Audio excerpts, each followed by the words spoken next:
Back to Doom. I don't know how long we're going to be going. It took me an hour? We were watching... That was a 5-minute video. How did it turn into an hour? Fuck! I need to not react to shit. We're on chapter 6. There's, what, 22 chapters? I don't think we're going to beat the game tonight. I wish. Maybe. Who knows? But we're going to go for a while. I don't know how long. Maybe until I'm just falling asleep. But I got the golden juice here, so if I need it, I will kick it into high gear. But without further ado, obviously, let's get back into this. Siege, Part 1. I gotta, relearn the controls, though, because I legitimately have not played the game since last week when we left off. So let's get into it. For once, a man is wearing less clothing for armor than... He's got his biceps out, man. I wish they kept the 1993 thing and had, his abs out. You know how he had, the ab cut out in his armor? He said, fuck this shit. The cape offers no tactical advantage? No, it's just a cape. It looks cool. Oh, the novels. Yeah, but I'm not going to read. What am I, a nerd? It's not going to happen. Dude, it's like the attacks that I need to dodge that I'm not dodging that's doing the most damage to me. Oh, yeah. Dude, I'm glad that they got rid of the Argent energy balls from 2016. I remember when you would get those, and when he crushed them, you would, hear the glass breaking in his hand, and it always fucking scratched my ears in the wrong way. So I'm glad that they got away with that. Gears E-Day with the Nemesis system? I don't know if Gears... Because, the thing about the Nemesis system, it works so well in Shadow of War because Talion can't die, so you could work it into the game... You could work failure into the game organically. So, in a game like Destiny or something like that where your character can come back to life, organically, I think it would go really hard. If your character can't come back to life, I think it's just, a lot harder to make it work. You know what I mean? Because you gotta either, omit the fact that your character died and just pretend they let you live and get away and you come back. Just give me a puzzle right now. Dude, no. I'm not built for this. Shotgun puzzle. Oh, there it is. Otherwise, I feel like it doesn't work as powerfully. Unless you work in another way for it to be that you don't die, but you still build nemesises. Uh-oh. Okay. I almost got stuck on the terrain. Oh, you just tell him back here. Okay. But yeah, it's not that you couldn't have, locust leaders or anything. It's just the Nemesis system works so perfectly in Shadow of War because Talion comes back to life. So you could have characters kill him and have that interaction between Talion and the orcs, which you don't really get in Gears. Unless you have, a case where, the locusts are allowed to escape and run away... Maybe that's different, but... Ooh, hold on. To the right. Hang right. Just keep up. Hang right. And then to the left. Dude, how do these motherfuckers... The monsters were not that hard to fight in the mech suit. How do these motherfuckers keep losing the fights in the mech suits? I feel like it was not that tough. Is it that hard? When you're not... Doom Guy didn't have a special mech suit. It wasn't that special. He let it get blown up. Atmospheric. Yeah, it's more atmospheric. And the Swarm engine is not it's not a atmosphere, because they had the Swarm engine is not everything going on in the outside, because you could do that without the Swarm engine. You just need more complex NPC stuff going on. They used that stuff for the Battle of Pelennor Fields in the original Lord of the Rings movie. That's been technology we've had for a while. The specific Swarm engine is having the enemies that work in a swarm together that Saber Interactive started on with the World War Z game, where you have those zombies all climbing on each other. That's why the Tyranids do that same thing where they all climb on top of each other and then they all attack you in a swarm. That's why Saber was the ones chosen to do, Tyranids. But, that's... The swarm thing is not what's working on the NPCs you see that are adding to the atmosphere outside the level. That's just regular NPC guidance.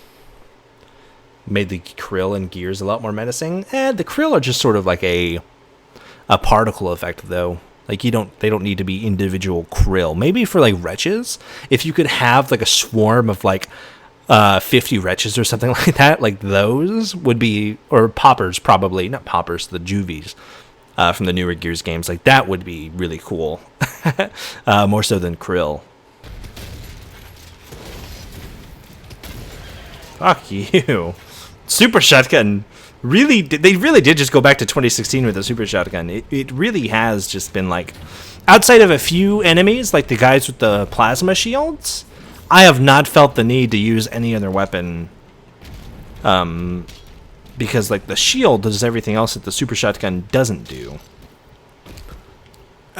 Judgment and Gears 5, I think, are the worst offenders when it comes to like, we don't want to take a narrative sacrifice, and we don't want to take a gameplay sacrifice, but then both the narrative and the gameplay are half-baked, and it feels like not taking the sacrifice made it worse. Hopefully EA doesn't do that, because as we saw, they did include, factually accurate, the Retro Lancer, instead of just throwing in the Lancer Mark II.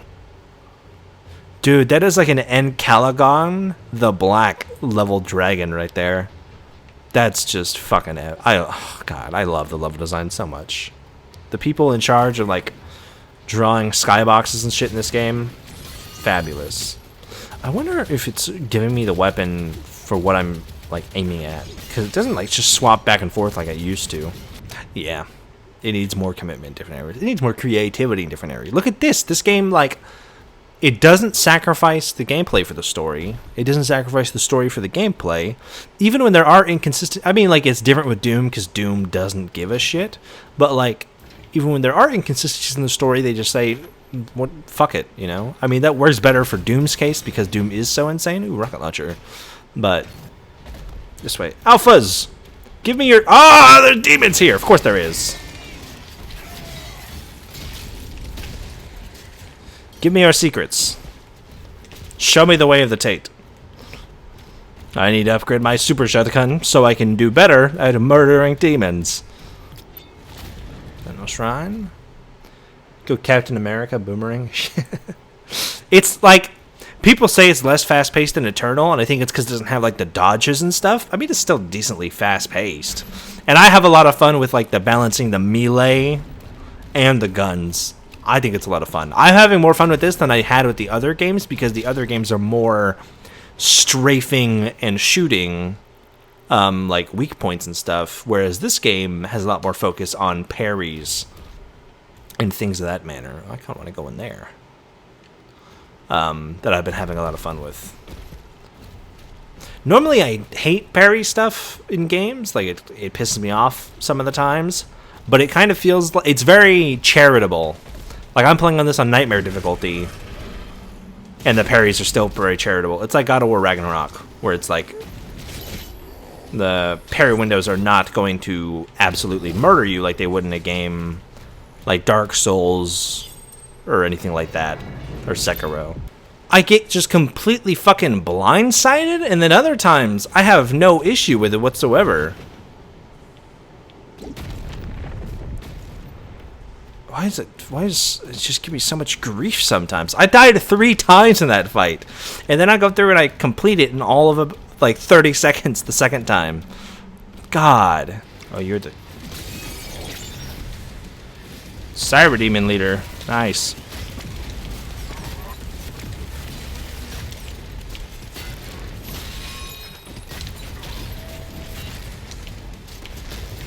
Fuck!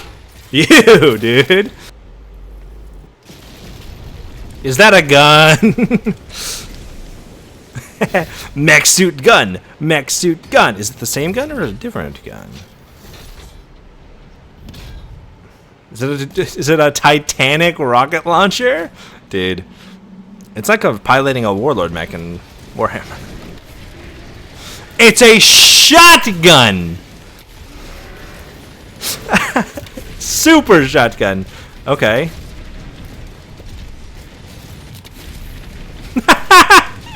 Of course it is. Aww. I wanted the super shotgun. The mech suit stuff is not very interesting from a gameplay perspective, but like, it's so cool. Give me the toy, mech suit toy, yeah. Lower the drawbridge, motherfucker. Let me in. Let's go kill Satan. Or at least his little girlfriend. Pentagram on the back of the drawbridge. Everywhere. Style. The artists on this team do a damn fucking good job. Which is a shame that they, like, fucked over their biggest artist in Mick Gordon. That's like, it really is like a big stain. Like, I could never give this game, I'm having a hell of a goddamn time. I could never give this game more than like an 8 out of 10. Out of pure, like, just like almost spite over that fact. Because, like, dude, that's really fucking stupid. It's like Bungie getting rid of, I'm gonna forget his name. Was it Michael Salvatore? The guy who did all the soundtracks for Destiny? They just got rid of him because they didn't want to pay out his pension or whatever. And it's like, come on. Like, that's gay. And it makes me hate you a lot more and be a lot less charitable than I would have otherwise been. This was a while ago, like almost a year ago, if not more, I think. But when Bungie got bought out by Sony, basically there was this thing where they had to give a bonus to different team members based on their seniority, like how many years they were at the company. So it just so happens that when they got bought out and they had to give these bonuses to senior team members, 20 senior team members just got let go, including, if I'm remembering right, it was Michael Salvatore. I'm remembering his name. I know it was the composer. I think his name is, what do you call it? Michael Salvatore. Who did all the music for Destiny. Some of my favorite music, video game music, if not music in general. I still listen to Cabal Stomp and The Last Array to this day. They're fucking fantastic works of art. But they got rid of him because, you know, I mean, we don't know for sure, obviously, but it's really, it's not good timing to be like, oh, we have to give a bonus to all these, like, I don't know if it was a bonus or it was in like stock in the company or something to all these senior staff. And it was like they had to give a bigger bonus to people who had been there longer. And he had been with the company for some 20 years because he was working for Bungie when Marty O'Donnell was there working on the music for Halo and stuff. And he stayed with them to work on Destiny even though Marty had left. So he would have gotten a big payout. And just so happens he was hard to work with, so they fired him. Which just sort of sucks. It's the same thing with Mick Gordon. Mick Gordon did a fan-fucking-tastic job, and he delivered on Doom 2016, and he delivered hard as shit on Eternal, even with all the bullshit he had to put up with, working from a continent where, like, the id Software and Bethesda Softworks studios aren't even. Like, he's working from Australia, sending it all to Texas so they could put it into the game. And Doom Eternal soundtrack fucking bangs. Martin Donnell, I have conflicted feelings about. I don't. Wait, Marty O'Donnell? Yeah. Never mind. He's kind of like a shit person. But, like, Michael Salvatore is, as far as I know, not really shitty, but his music was great. It's the same thing with Mick. It's like you have this great guy, and if you weren't just such a fucking dick, you would have this literally generational talent who invented a genre of music on your team working on your game. Not to shit on the music, the people who worked on the music in Doom Dark Ages, but he's gone. It's not gone. He's been that way since like 2001. But like, the music of Doom: The Dark Ages kind of just feels like it feels like metal music, which is, you know, it's cool for what it is. It doesn't have like that Mick Gordon flair to it that you can even hear in games like Wolfenstein. And I wish that was in this game, but it's just not. And it's just so goddamn disappointing that that's what we end up with. And it's like it would have been cool to see a Mick Gordon spin on this already insane project for what it is. And we just don't get that, which sucks. Mick Gordon, don't know much about. I mean, he's a chill dude. I don't know why you'd have, like, I don't really give a shit about people's personal politics for the most part. Like, I don't care about celebrities or niche celebrities like that in that way. I don't really give a shit unless they're, like, being obnoxious about it, like how Cliffy B or, like, say, Notch can be. Otherwise, I don't really give a shit. It doesn't matter to me if Mick Gordon's, like, a good guy or a bad guy or whatever. Like, I don't care. The Doom controversy? Oh. He was like given a month to make 2 tracks. If you don't know anything about music production, it's really, really hard to spit out 2 tracks to the complexity that the Doom soundtrack was. A month. He turned in twice as much music as they were even asking for to begin with. He worked for 11 months without pay. They only paid him for like half of the tracks he ended up giving them, but they used most of the tracks anyways in like marketing material and stuff. And he was like, hey guys, you didn't pay me for that. Why are you using it in the game? They put his name on the official like album before he even had a contract for it.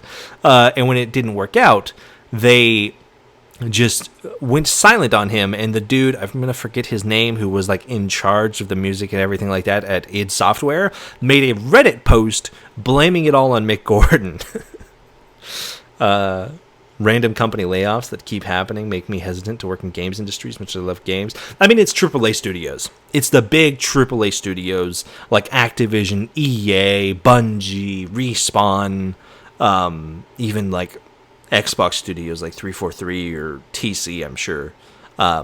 If you're like working at a smaller studio that actually cares about its people, like there are studios like that exist, you know, like Larian Studios I think is a great example of that, where they love their community and they love their staff. Arrowhead is another one that I'm thinking off the top of my head. Good studios do exist, you know, or, you know, if you just go indie, yeah, you self-publish, that door is wide fucking open too. It just might take a lot of work for you to like get anything off the ground versus going to a big company. But yeah, it's stupid because it's always letting off hundreds of people for the affordability of the top, where it's like, oh, Activision had to let off 1,600 employees this year, even though the new Call of Duty game broke every single sales record they were looking for. But it just so happens Bobby Kotick bought another, you know, however $1 million yacht this year as well. It's like, oh, I wonder where that money came from, where the company found the extra, you know, $3 million or whatever to give him for a bonus. It's all stupid. Internet was changed the game for entertainment since yeah. I mean, it's easy to go out and do your own thing. Like that's how like Scott Cawthon and Toby Fox and stuff started, right? That they're single dudes just doing a thing that takes off, and now it's like a full-on like an industry into itself. Like it's a big franchise. But that's, you know, for every Scott Cawthon, there's 1,000 devs out there trying to do something. It has to catch just right. It has to be something that people are into. It has to be all these other things. It's the same with YouTube, you know. It's a lot harder to go out and do something on your own and drum that up than to just join something that is already successful and contribute to it like that. Whatever. Are there angels in Doom? Yeah, that's what the makers are. They're like angels, kind of. You're a fantasy guy? You watch Game of Thrones before the big humbug? I watched Game of Thrones for 1 season. I didn't... I know the whole point is to be subversive and to like show you different things. I didn't really give a shit. After Ned Stark died, I was like, okay. I was kind of into the idea. I think I've said this on stream before. I was like, I'm into the idea of like this guy's got like a shitty empire. Like there's like as soon as the king dies, everyone comes out of the shadows and wants to make a name for themselves or whatever, and he's got to like push back against it. I was like, I'm into that story. And then like he kind of went away, and I was like, oh, I don't really have any interest in any of these other characters. Like I probably watched some other parts of it, to be fair. But I wasn't paying that much attention after season 1. Because the last thing I remember was like when the sister fucker gets his hand blown off. And I didn't watch too far after that. But I was not paying attention really at all. Like that was like my put this show on and go to sleep type show. So I would skip like 6 episodes at a time. I wonder if Hell's ever tried to clone Doom Guy. They haven't tried to clone Doom Guy, but God did copy... I mean, you played Eternal. God did copy Doom Guy to use for himself. Or at least that's like the theory. I don't think there's an actual confirmation on why he looks like Doom Guy. And he still lost. He was Doom Guy in a mech suit and he lost, so... Dude, you're telling me this dragon is fast in F-16 and you can't catch the portal? What? It took off like the Flash the first time we saw it. I'm calling contrived plot bullshit. 14 of 22. Holy shit, guy. I gotta say, the dragon stuff is much more underwhelming than the mech suit is. At least the mech suit's real stupid. The dragon's cool, don't get me wrong, but it's not as bullshit cool as the mech suit is. At least personally. Mainly because the giant guns are carrying it a lot for me, to be fair. Fun.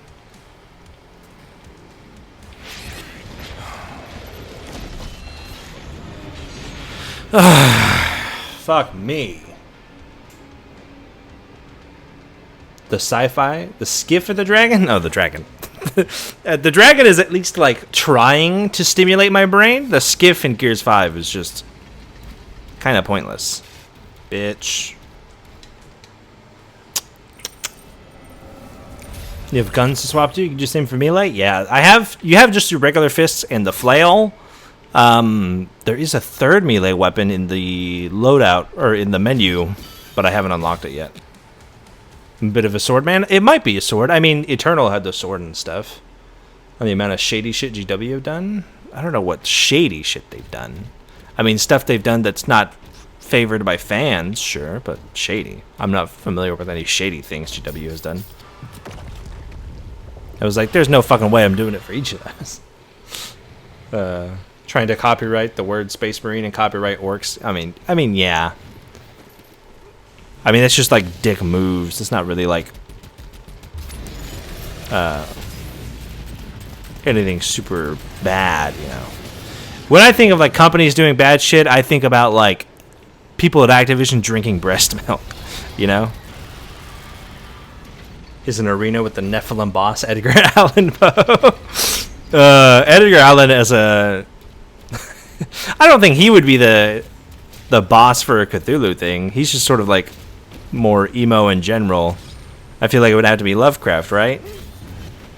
The boss fight is you have to say his cat's name without getting canceled. Hell yeah. Stage boss turns to be a black crow.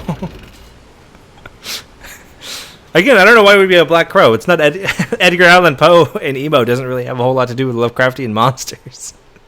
I think it's going to be a tentacle hentai monster. I think it's going to be Cthulhu, you know? And then we got to beat Cthulhu into submission, and he becomes my next mount. Literally and metaphorically. Yeah, imagine that. The love... Well, I guess not love child. The hate child between Doomguy and Cthulhu.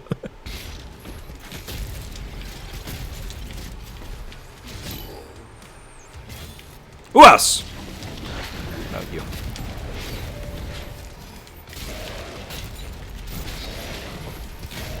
Fuck you, dude. You are so much weaker than the Marauder champion.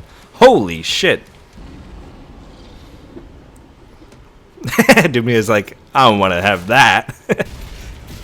Good thing I have my super shotgun. Fuck you.